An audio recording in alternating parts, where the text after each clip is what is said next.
pretty sure pretty sure I don't need to convince you guys of anything, but I'm gonna share what I've got. Maybe there's something you could use in a different environment, and you're welcome to steal it.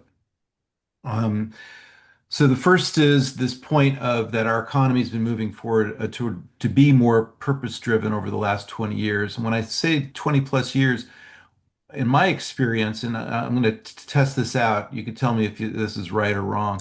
I think it really started with the inconvenient truth. I think when Al Gore's movie Mm. came out in the early aughts, that really kind of raised the level of discussion and importance around, sustainability in particular. And since then, the debate has really been, is this man-made? Is it natural? But you know what? It's happening, and it's been confirmed over and over again. And now here we are 25 years later almost, and we've got an entire generation that has grown up with sustainability being a real menacing existential threat.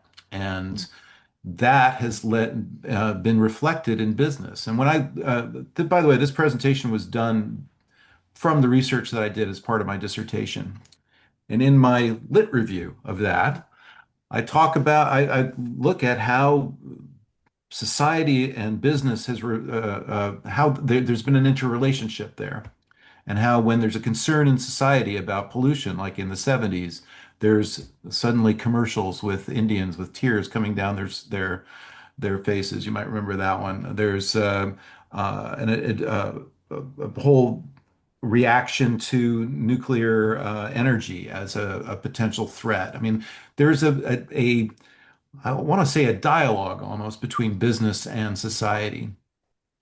We've been seeing that over the last 25 years, and what's happened is that because of social and economic inequality, we see deeper dissatisfaction, much like what JD was talking about with people he's seeing in the supermarket these days.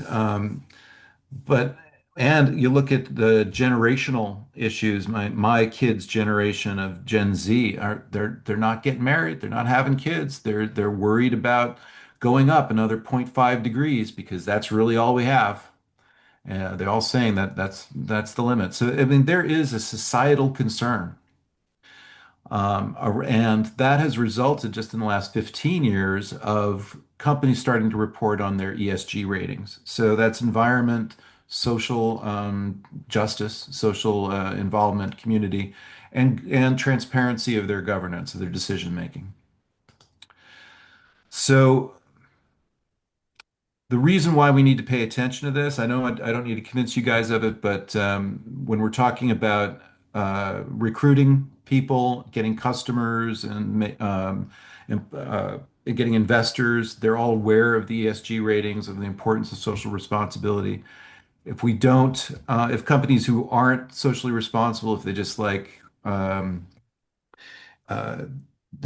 uh, they try to greenwash their business, if you will, they get caught in that, and that has a real negative effect on their bottom line. A great example of that was Volkswagen a few years ago when uh, they had actually, you might remember this, they Yeah, I changed the remember. catalytic converters to pass tests when they're actually polluting more. I mean, they went out of their way to pollute. And they suffered as a result of it. They lost like billions of dollars with their stock price going down, with getting fees and fines, and it's taken years for their reputation to increase. And they've also had to go back and fix the problem that they were trying to cover up. So they have to make cleaner cars as a result. So anyway, there's a lot of consequences to not doing that. The hope, and this is the part that kind of goes back to what JD was saying at the beginning of the people reacting to the way the world is right now in America, anyway, can feel. I mean, we had 7 million people march last weekend because they felt a sense of, they wanted to feel a sense of hope. And by getting together, that gave them that sense. Uh, I think there is another sense of hope, and that's because of the momentum of societal change. Even with our current administration, we're still going to see improvements. there's still going to be companies that are working like in the European Union where they have a lot of regulations and a lot of commitment to stopping climate change. Companies have to work in that environment as well as ours. So I think there's reason to feel like we're going to not be slowed by current politics. And this will be a continuing trend. Um, all right. Then the next part was I was talking about the benefits of being social responsible. You guys already know this. Um, if you have higher commitments with your employees, you're going to get less turnover. That's going to save you money. You're going to have, better engagement just makes better products and services. So higher quality drives up profitability. And here's just a few bits of data. There's one I would like to add to this too. But first off, this guy named Edmonds, who's he's an economist from London, has a great TED Talk. If you look him up, you can see it. It's basically he found that the companies that focus on employee engagement in particular are 3 to 5% more profitable in the long run than companies who don't. Aflac does a CSR survey every now and then. Their last one was in 2020. They do surveys constantly, but this was the last one that was focused specifically on corporate social responsibility. They found out that 77% of customers prefer purpose-driven brands. So if given a choice, two-thirds are going to go with, or more than two-thirds are going to go, three-quarters are going to go with the purpose-driven. 73% of investors say that CSR efforts improve ROI. So investors are looking at CSR as well. And because I did this research 3 years ago, I went back in and started looking for new stats that maybe I could add. And I found one I'm just going to mention. This is from the ESG Today. They cite an IBM study that found that those companies that treat um, CSR as a functional silo or a compliance requirement are less likely to see the business value. Uh, that the companies that embed social responsibility into every part of their organization are 52% more likely to outperform their peers on profitability. So, and they're 56 more likely to outperform on talent attraction. Uh, I found that amazing. I mean, it just goes to show that the focusing on, I mean, it's good business to focus on doing good things. So the challenges I found, John, I don't know if I'm pretty sure I haven't told you about my research. So I'll dive in a little bit.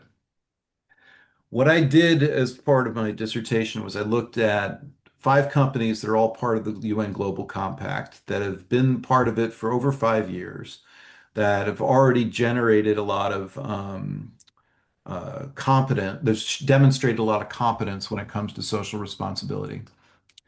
So I looked at them.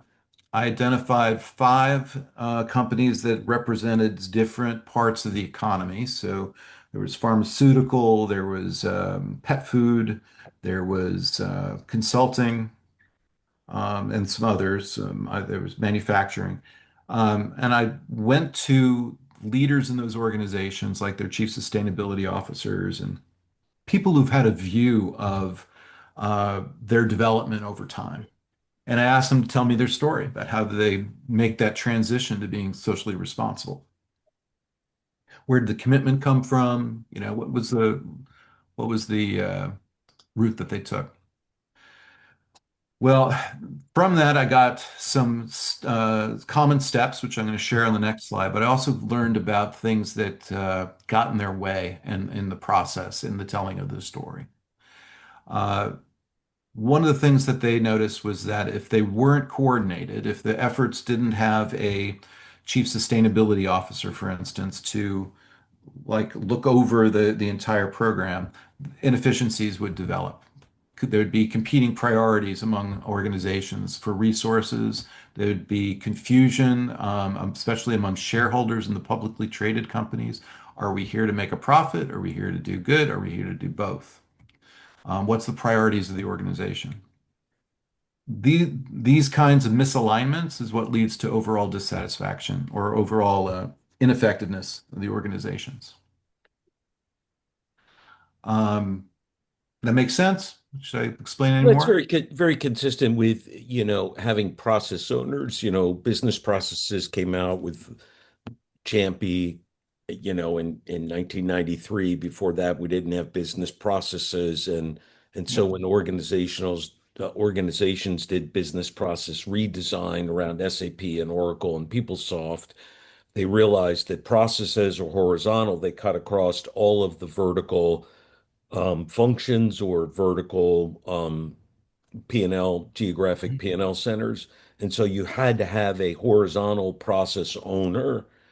And if you didn't, it did same thing you're saying. So to me, I think of the champion that you talked about as the process owner of CSR, and that, everybody has to meet process owner KPIs, whatever that be, whether it's the supply chain process or the financial process, something like that. right. And Jennifer and I actually talked about this when she helped review these slides earlier last week. Um, it's the challenge is you don't want there to be an office of sustainability and have that be somebody that everybody just pushes the work to as if it's not Hmm. their responsibility. Hmm. That the goal of that office is to do as you just said, JD, is to look across processes or across the organization, ensure accountability, measure results, but drive the change to the local level.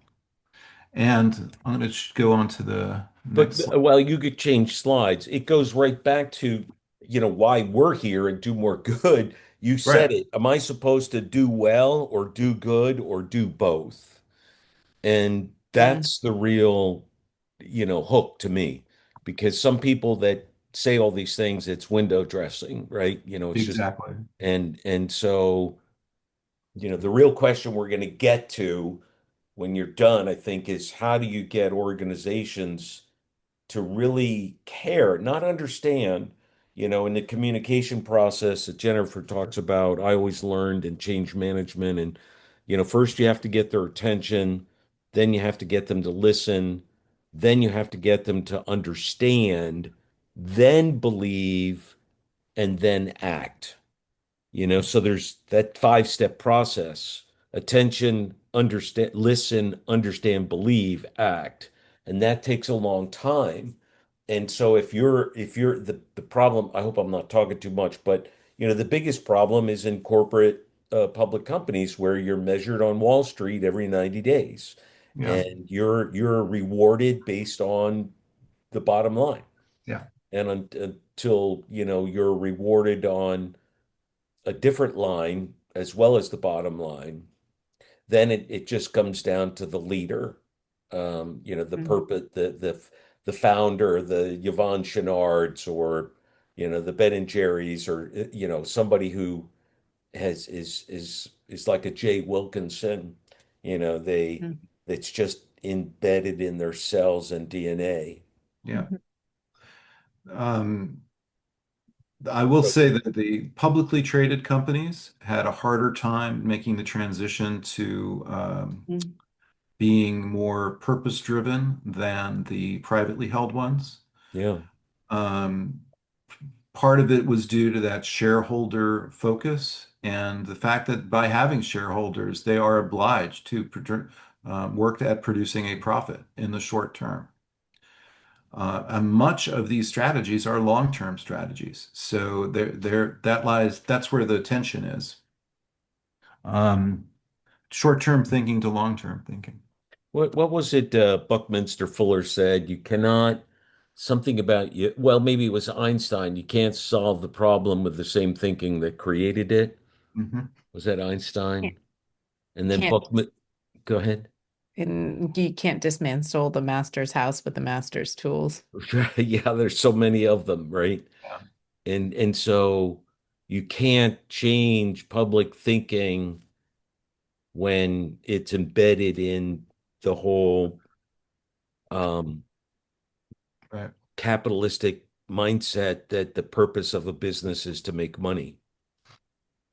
Um, I'm going to talk. I have a story related to that, but I'll share after I'm done with this strategy here. But let me talk. These were the 5 point. Do you see four of them here? There's a fifth one coming. Uh, that really came out across the organizations that I looked at in my study. First is that they all incorporated the values around corporate social responsibility into their mission statements and their value statements. It was all upfront. This is who we are. So they presented themselves as being social responsible right from the top. The other is that they had a guiding coalition, so a group of people that would guide the change. And at every one of those meet coalitions, it was led by the CEO. So Mm, having the top of the organization as a part of that group was really important. They weren't the only people in that group, though. They also had representatives up and down the chain and representing many different areas. So having that kind of diversity of perspective on the organization is what helped drive accountability and drive the ideas around sustainability and socially responsible throughout the org. Another thing they did was they looked at the organizational design and they paid attention to what it says about the organization. So, how are their processes in the org demonstrating their commitment to social responsibility? How are their people practices demonstrating that? How are they hiring people with the values that they already espouse to? How are they reinforcing or rewarding those behaviors are all part of that. So how do the actions of the organization demonstrate the values that they're putting forward? I want to Uh, add, I want to add the way I say that and what I learned in my years doing this was organizational design is a statement of strategy. yeah. mm, And people, you all probably understand that, but people would look at me and go, after they got it, I had this one guy for years who would say, I have never forgotten what you said, that organizational design and structure is a statement of strategy. I mean, if your organizational structure is based around siloed profits, geographic profit centers, Mhm. forget it. You're screwed, you know, because a geographic profit center, the leader of that profit center is always only going to do what is in the best interest of his Right. geography. yeah. And then if you're product focused, the same thing. So, and so the only way that works, some people do triple matrix design, but a triple matrix always fails. That's why the French are horrible because they have a quadruple matrix. But a double matrix, one of them has to be the process matrix and then the vertical. So the vertical depends on what industry. Are you in manufacturing or are you in healthcare or whatever? So a Right. double matrix is the best structure with the KPIs that connect the intersecting points. Anyway, Mm, Another way that, well, when I say that they paid attention to what's expressed and modeled, I'll give you an example. I worked for a company once that every quarter they would have an all staff meeting. Every quarter, the CEO would stand up in front of the 400 people in the organization, and the first thing he would talk about was the finances. First thing was, how are we doing in our market share? How many units did we move? The people he were talking to were the creators of the product. Okay, but what he's talking about was sales. So what's the most important part of the organization? Is it the product or the sales? Well, he was demonstrating that it was the sales, and yet he was telling people that the product was still important. So it's that kind of misalignment that I had to help him sort through, and it turned out for the best because people started focusing on the product again, increasing the quality and the impact of it, and sales followed. So sales was a result of that. Anyway, but- well, no, no, this is a really, again, a simplified way of saying it. People put the outcome ahead of the process, and that's backwards, you know. Um, the If purpose of the Boeing focused company more on isn't, quality, it wouldn't have had the same trouble it's had over the last few well, years. process, quality, customers, design, if you're adding value in an efficient and effective manner, you're always going to have great outcome. But you can always cut costs and corners to make more money and destroy the And process things. the I'm going to finish off these last 2 points, and then I'll tell the story I mentioned earlier. The seeking ideas from about being socially responsible from employees, customers, and suppliers is super key. Part of that goes back to overall change management strategies. If you're driving change at the local level, asking people to own it by asking them for their ideas is a great way to get them involved and get them to buy into where you want to end up. So that includes, though, your customers, making sure you're meeting their needs, obviously employees, but also suppliers. I mean, there's great examples of how if you partner with your supplier for a sustainable outcome, you start affecting the entire chain. So that makes it a lot more effective. And then the final point is you got to tell your story often. And speaking to a couple communications people, sure, this I don't need to talk too much about this, but this is telling your story often externally so that you get the employees to come to want to work for you, to you get the investors to want to invest in you, and telling it internally so people want to stay and that they feel like they're making a difference. And that was it.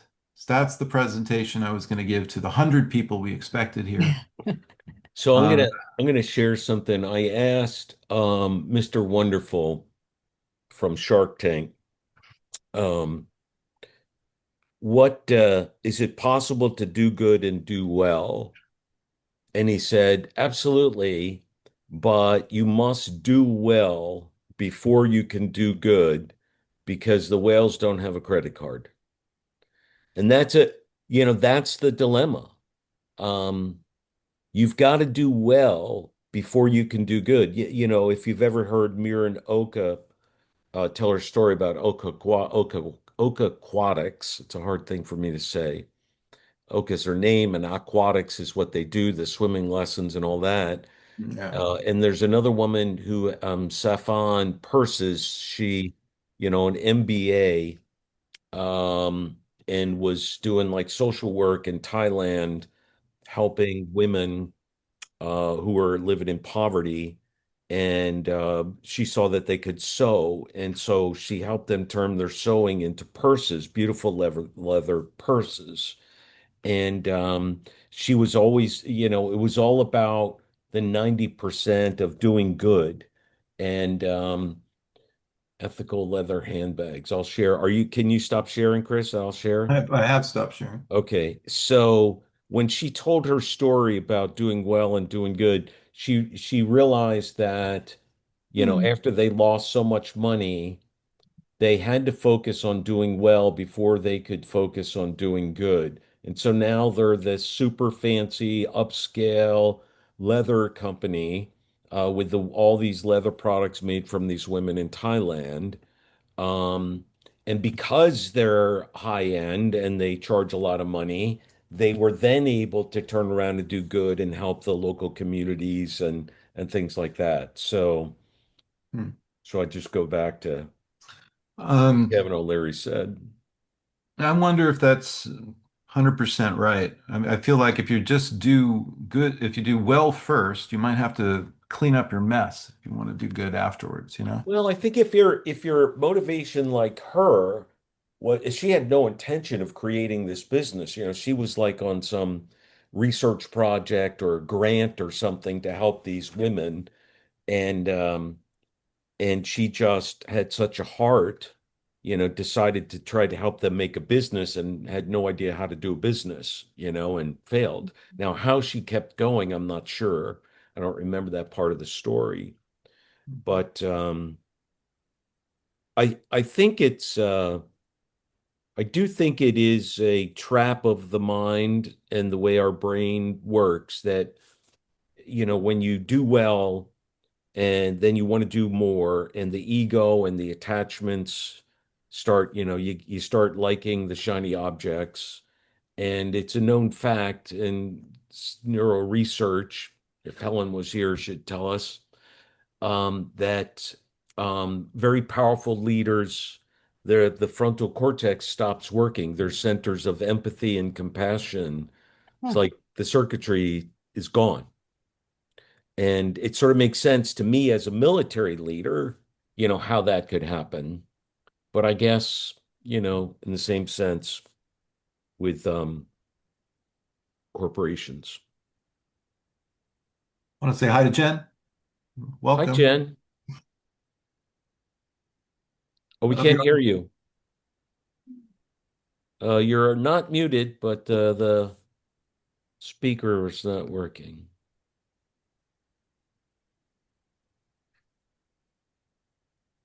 So, so back to so what? The I, so what? I This. had I had one story to tell before Oh, you go oh, okay. All before you right. go Go there. ahead. Tell your story.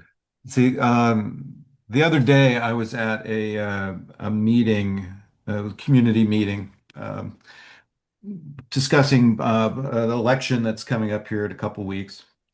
And at this meeting was a guy, a realtor, a developer.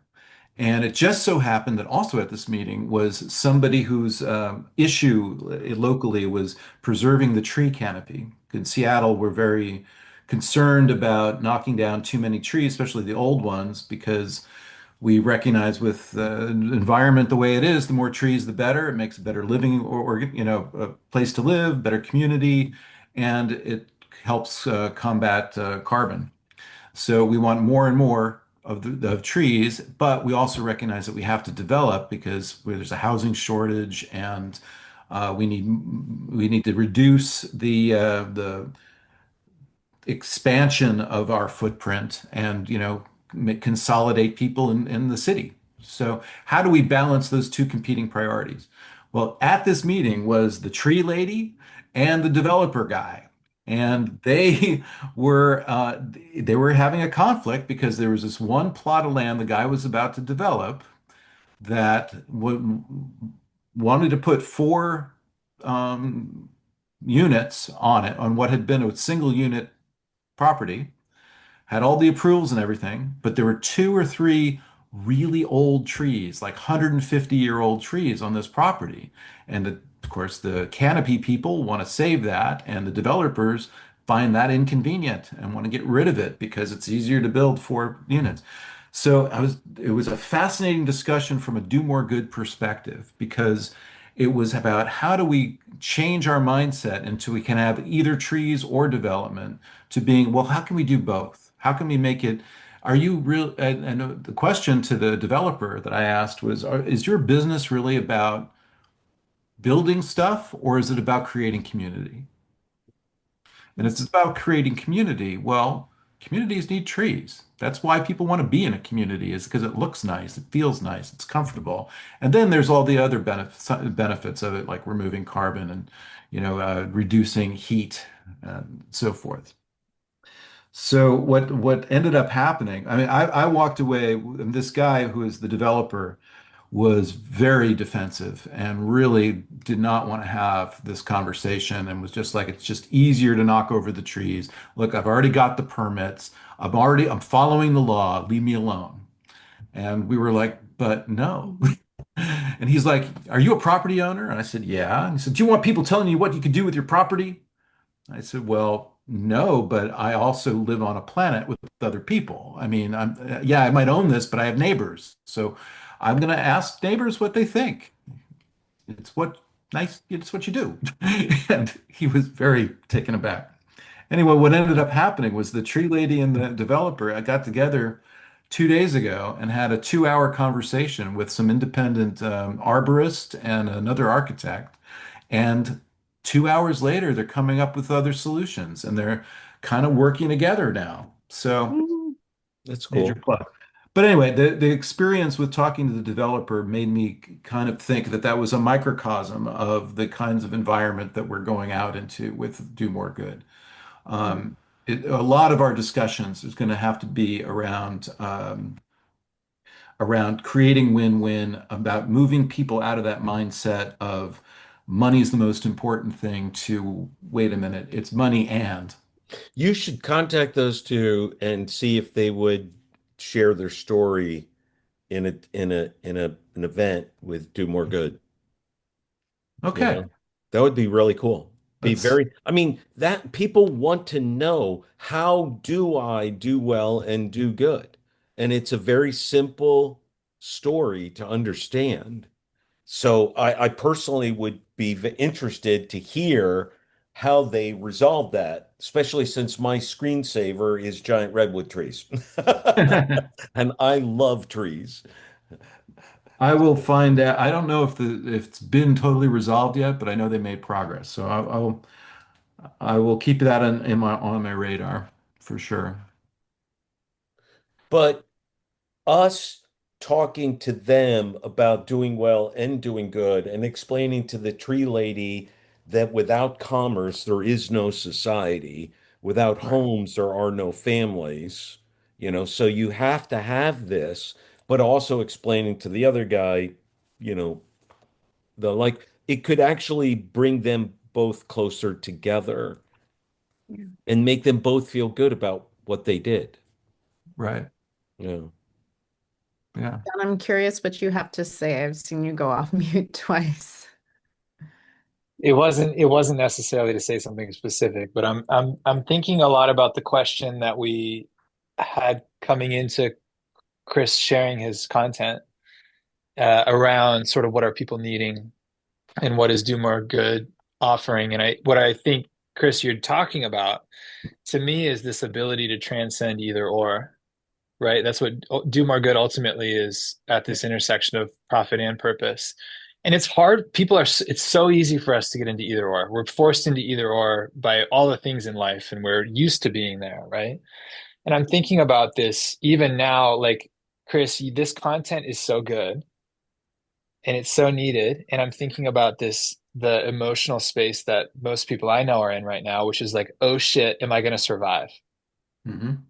Literally, and sort of organizationally. I'm thinking about sort of some of the Society. stuff Yeah. societally, right? Like large scale, but individually too. Like, what am I going to do? Like, there's so much uncertainty right now that I'm finding people are just like, am Yeah. I going to survive?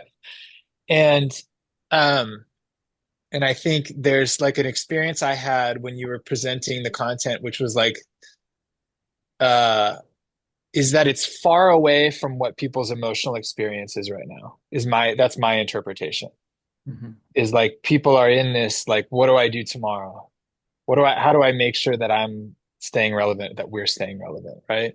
And I just think about this bridging the gap piece, and I think this idea story. So the story you just mentioned is to me an example of people from very diametrically opposed camps coming together. And if there's a story of something generative coming from this conversation, like people can connect to it.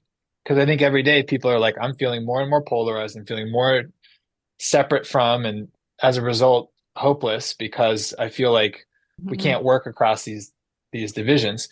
Anyway, so I'm thinking about like a story like that to me ties together what people are needing, which is a sense of hope and like a sense of like, oh, there's a path forward for us. And then I think that allows them to even be able to connect with this sort of bigger picture conceptual stuff that is outside of their immediate experience of, again, how do I survive? Because ultimately that's what you're talking about. You're talking about how do we systemically, how do we shift things, right?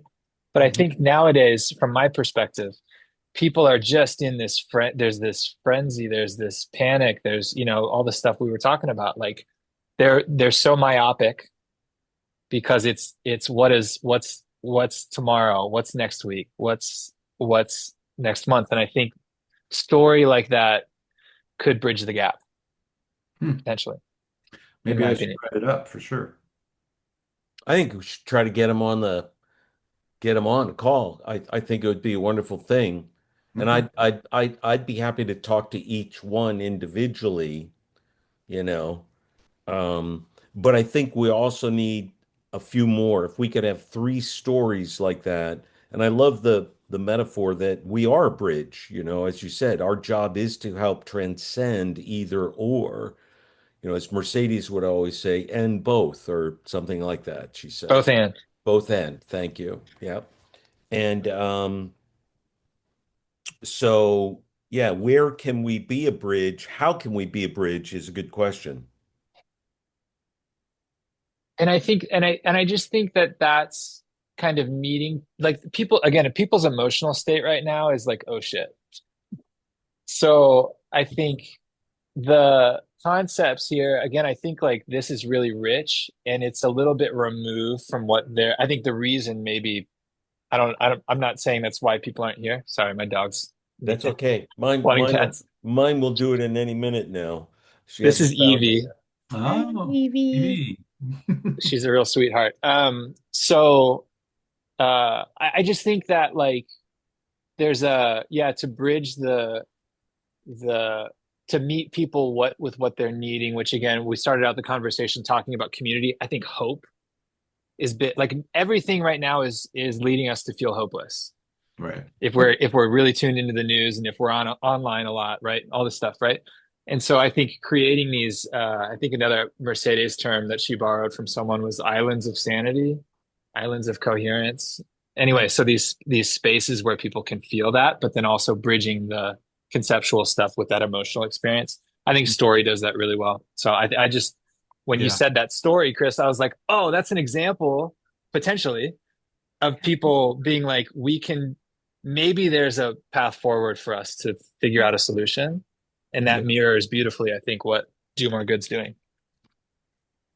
Well, but Funny, I funny also you think mentioned the islands of sanity because I was just at an org development, org network conference, and there was a In lot of Spokane, right? yeah in Spokane, and there was which I hope to see you at, and I was disappointed. But a lot of the speakers were talking about how do we get through these times and recognizing that people aren't feeling a lot of hope, and there was a lot of different angles on how do we get through it. Everything from we got to get ready to rebuild because the world is coming to an end to we've got to just hold hands and support each other. It was a lot of mixture of those two sides, but one person was talking about the we are there as organizational development people. We're there to help rebuild the community as we go and to keep hope alive during these times. So to help folks realize that there are things that are in their control and that they can take action on. So, Love it. I was facilitating a grad school thing, otherwise I would have been there. But yeah, I think about like Do More Good has such a compelling vision for what's possible for capitalism. And I think like the yeah, I just think like I don't know. To me, it seems like it's a bridging again, a bridging of that vision with like what is the reality that people are experiencing right now. Which again, in my work I'm doing, I'm just seeing people are like, I don't know what that. Excuse me, I won't say that word. I don't know what I'm doing Hmm. today. I want to do something, but I don't know what the hell to do. Hmm. right. And so I just think like if there's like stories like that that can give an example of like something that has worked, or at least given a glimmer of some like this both and thing is really hard to access when you're stressed. And I think when you Yes. when you hear a story of someone doing it, you're like, oh, again, the hope kind of inspires some positive emotions. It like widens our view. And then we think, okay, maybe I can take some action and do something related to both and in my life. Yeah. So, yeah, I don't know. That's just what's on my mind as we talk yeah. about this because I think bridging to this message is so important and not foregoing the message, right? But getting people there. Yeah. Well said. We've got about 9 minutes left, so let Jennifer, if there's anything you'd like to share in the remaining minutes. Yeah. One of the things it just as we were chatting that was striking to me is just the prevalence of bridge, the idea of bridging. I was thinking about some research I did, and I have this hypothesis that I was never able to follow through on. But when I was at the Women's March on Washington, we interviewed people as they were there. And one of the things we asked them to do was to describe what it felt like to be there. And um, and what was really interesting is that people even people who were there but critiquing the message but had chosen to be there, talked about the energy of it and they talked about how different people were. So this was the thing that was like the through line was the energy when they described it, and that there's all different kinds of people here there, and people would list like all the different kinds of people, young and old and men and women, and they would go through.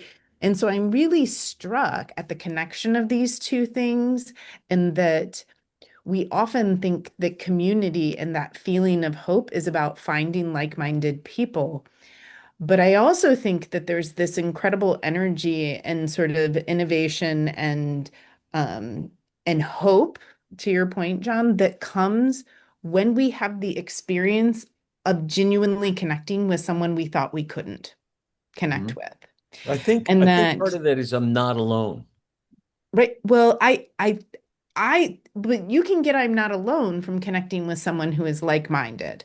True. I think when we connect with, I've been thinking about this for a while, like, so why is connecting with somebody who is different, um, Feel better. feel differently, have a different kind of energy to it? And I think part of it is the existential threat. That relationship tapers down the existential threat. Yeah. Hmm. I got chills when you said that. It's really interesting. Yeah. Thanks, John. Thank you. Yeah. Mhm. I think beautifully said and beautiful connection. Yeah. To me, again, I think I hear that story and like, I think that that's not possible. Like all the media and all the things and like will feed this narrative that like there's not really a path forward. And then you get stories of these, I don't know what's happened as a result of that, but even that there was a 2 hour conversation, I'm That's like all I I feel my know. nervous system relax. I was You like, know, my all But three of my I, kids, yeah. they live in three different places, and they all independently last weekend went to the No Kings Mhm. marches, which that had never happened before. Now we were out of the country, otherwise maybe we would have gone. I don't know. But it's not like they planned it, and never before have they all done that. And they all felt wonderful about it. And they Mhm. were all texting everybody about it. I Mm. think it's the same thing. Mhm. It also Chris, might what I, feel empowerment, do you think, Jennifer, that they felt like they were doing something? It's like when Disney cut off um the comedian, I forget. Mhm. Jimmy Kimmel. Yeah, I immediately canceled my Hulu subscription and I posted on LinkedIn I canceled my Hulu. And I felt so damn good doing that. And I Yeah. haven't brought it back, and I'm not gonna bring it back, you know? Yeah. And then it became a big thing. And it was like, and that made a difference. Yeah. That put a dent. It might not be much to, they lost hundreds of millions of dollars because that companies pay attention to that. Yeah. Yeah. Yeah. Well, JD, I think that matters too. I think those things are related, but I also think that parsing out the difference between the accomplishing something and the fundamental of experience of bridging and connecting over difference are complementary and often function together, but also are distinctive. Mm. It's well said. Yeah, never. mhm. One was an experience, one was an independent action. Yeah. Well, these are interesting elements that are going to have me think. As you see, I take a lot of notes. Yeah. And I like to dwell on these things. Before we end So on can I time, can I Jen? add one thing though before Yeah. we drop that story is that I talked to Chris last week.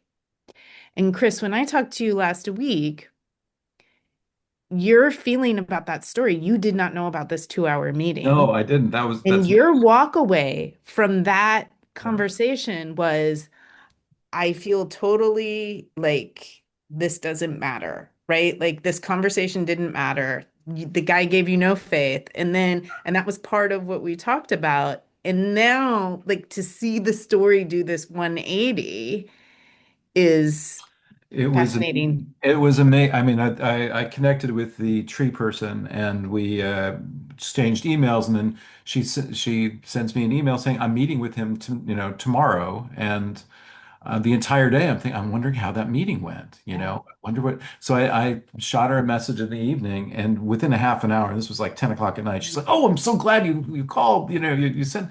It was great. We had this independent arborist and another architect, and we just explored possibilities." And it was 2 hours long, and she was to hear that she was saying it was positive. Yeah. When my experience of being in that room was like, this guy was Isn't that closed there's off. no He Curious, this was a hassle for him. did you tell them that you were the transformational director of the Do More Good movement? I told yeah, and I told him that, but when we first met at the beginning of the hour that this group was meeting, I but well, he never asked me what that meant. So he well, did. no, but I think it's important to say that because that's institutional power. And great leaders who are good leaders marry institutional power with personal power. And Mhm. so they may not know what the hell it is, but it sounds like this is some powerful guy who's trying to do well and do good. You see, it gave you a little Hi, authority, Jennifer. gives you authority. And you should use that card. Okay, I will. I will. Hell yeah. I'm going to go to my board of directors at the Do More Good movement and tell them that this is happening. The guy, That's well, it. no, don't do that. My final reflection maybe is I just in thinking about this was sort of creating a felt sense of hope, I think amongst to me is an essential piece of getting people to engage with the content and with people. I think people now just need us, like I need something that can help me to take action. And I think to me Yeah. a lot of that's hope, and I think that's what comes with some of these sort of bridging across differences. So All yeah, right. cool conversation. I know it didn't go as maybe you'd planned, Chris, but hopefully it was Yeah, still I wonder where beneficial. the other 98 people were. I really expected them Well, to pull this out. was a really great discussion. I really enjoyed it. Jen, I wish we could have heard more from you. This is my first time meeting you. I've seen your name. I would love Yeah. to And I'm going to have see it. a chat, but we'll do it again, I'm You, sure. Jay, and I have a call, I think, next week, right? Yeah, cool. All right. John, it's great to see you again. Thanks for everybody being Likewise. here. You bet. Thank you all. Good All to see right. you. Bye-bye. Take care. Bye. Bye.